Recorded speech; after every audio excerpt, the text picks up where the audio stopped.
दुकान क्या सिर्फ पैसों से चलती है? पैसा लगाकर बहुत लोगों ने दुकान खोली है, क्या सबकी दुकानें चल रही है? दुकानें क्या सिर्फ माल से चलती है? काफ़ी लोगों की दुकान में काफ़ी माल भरा था, लेकिन अब उन दुकानों पर ताले पड़े हैं।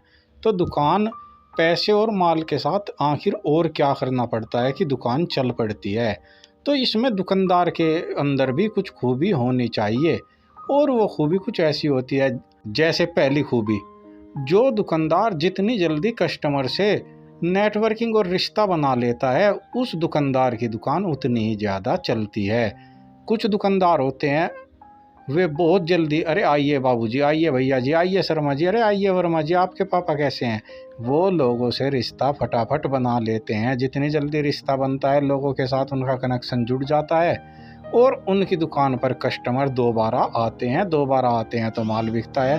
दुकानदारी का नियम ही क्या है? जो कस्टमर एक बार आता है, अगर वो बार बार दुकान पर आने लगे तो दुकान चल पड़ती है।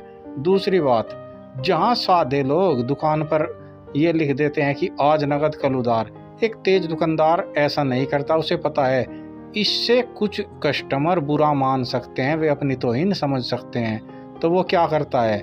वो लिख देता है, हमारी क्या औकात कि हम राजा को उधार दे सकें। जब कोई कस्टमर इस तरह का वाक्य पढ़ता है और दुकानदार भी कहता है, अरे आप तो राजा है, आपके पास पैसों की कहाँ कमी है, क्यों खामखा मजाक कर रही हैं? तो इससे कस्टमर को भी अपने अंदर थोड़ा सा ये होता है कि यार, इसकी नज़र में तो मैं पैसे वाला इंसान हूँ। तो काफ़ी कस्टमर उधार लेने से कतराने लगते हैं, और अगर 50% लोगों पर भी इसका फ़र्क पड़ता है तो यही एक दुकानदार की जीत होती है।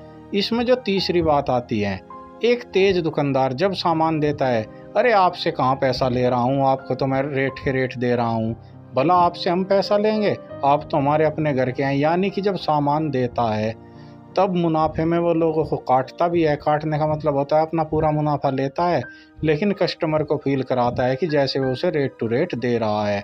और जब होलसेलर से सामान लेता है तो एक एक पैसे के लिए कड़ा मोल भाव करता है। बार्गेनिंग इतनी तकड़ी होती है कि एक एक पैसा वो बचाता है। यानी कि जब सामान लेता है सस्ता लेता है, लेकिन जब सामान बेचता है तो पूरे रेट पर बेचता है। ऐसे दुकानदार हमेशा प्रॉफिट में रहते हैं। होशियार दुकानदार किताबी गणित से ज़्यादा हिसाबी गणित में अपनी जो पकड़ है वो रखते हैं। यानी कि वह कोस थीटा साइन थीटा पर इतना ध्यान नहीं देते, जितना वे ध्यान देते हैं कि अगर मैं किसी को 80 रुपये किलो कोई चीज़ दे रहा हूँ और मुझे वो 17 रुपये की देनी है तो कितनी होगी। यानी कि उनका जो गणित है, जो हिसाबी गणित है, वो तेज होता है। और वे अपने बच्चों को भी 80% 90% नंबर आ जाए इस पर जोर नहीं देते, बल्कि वो कहते हैं कि तुम्हें बिजनेस के लिए जिस पढ़ाई की ज़रूरत है, तुम्हें बस उसमें माहिर बनना है। बाकी पढ़ाई तो डिग्री इसलिए ज़रूरी है कि डिग्री पास होगी तो इससे जो है काफ़ी चीज़ें आसान हो जाती है। और अपने बच्चों को भी वे इसीलिए शुरुआत से ही, बचपन से ही दुकान पर, शुरुआत में 1 घंटा 2 घंटा, चलो तुम रोटी ही ले आना, तब तक मैं रोटी खाता हूँ, दुकान पर बैठ जाओ, इस तरह से बच्चे की शुरुआत करते हैं।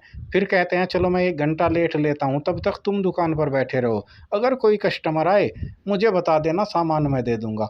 इस तरह वो बच्चे को दुकान पर लगा लेते हैं। और जैसे जैसे बच्चा 10वीं 12वीं या ग्रेजुएशन करता है, तब वो कहते हैं अब तुम्हें रोटी लाने की या 1-2 घंटा बैठने की ज़रूरत नहीं है, इस दुकान को तुम संभालो, मैं नई दुकान खोलूँगा, पिछले 5-7 सालों में तुमने दुकानदारी सीख ली है। तो एक तेज दुकानदार ऐसा ही होता है, और ऐसे ही दुकानदार दुकान से प्रॉफिट कमाते हैं। उम्मीद करता हूँ आपको जानकारी अच्छी लगी होगी। अगर जानकारी अच्छी लगी है, वीडियो को लाइक कर दीजिए। आपके लाइक से हम मोटिवेट होते हैं, और साथ ही वीडियो उन दुकानदार भाइयों तक भी पहुंचती है जिन्हें इसकी वास्तव में ज़रूरत है। आपका एक लाइक सही लोगों तक वीडियो पहुंचाने में मदद करता है। तो please like, subscribe and share this channel.